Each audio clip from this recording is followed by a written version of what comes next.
அஸ்ஸலாமு அலைக்கும் வரஹ்மத்துல்லாஹி வபரகாத்துஹு.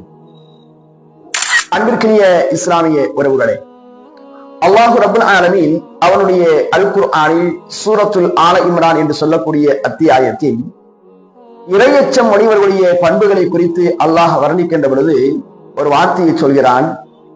அல்லதீன யுன்ஃபிகூன பிஸ்ஸர்ராஇ வவ்வர்ராஇ. அவர்கள் எப்படிப்பட்டவர்கள் என்று சொன்னால், செல்வ நிலையிலும் வறுமையான நிலையிலும் அல்லாஹ்வுடைய பாதையில் செலவு செய்வார்கள். இது ஒரு இறையச்சமுடைய மக்களுடைய பண்பாக அல்லாஹ் ரப்புல் ஆலமீன் குறிப்பிடுகிறார். அன்பானவர்களே, புனிதமிக்க ரமதானுடைய மாதத்தில் நாம் எல்லோரும் இருந்து கொண்டிருக்கிறோம்.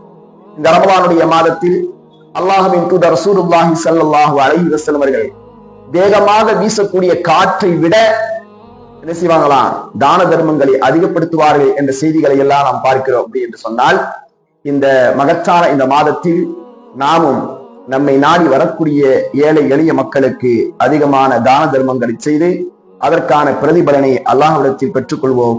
வல்ல ரஹ்மான் அத்தகைய நற்பாக்கியத்தை நம் அனைவர்களுக்கும் வழங்குவானாக. வஸ்ஸலாமு அலைக்கும் வரஹ்மத்துல்லாஹி வபரகாத்துஹு.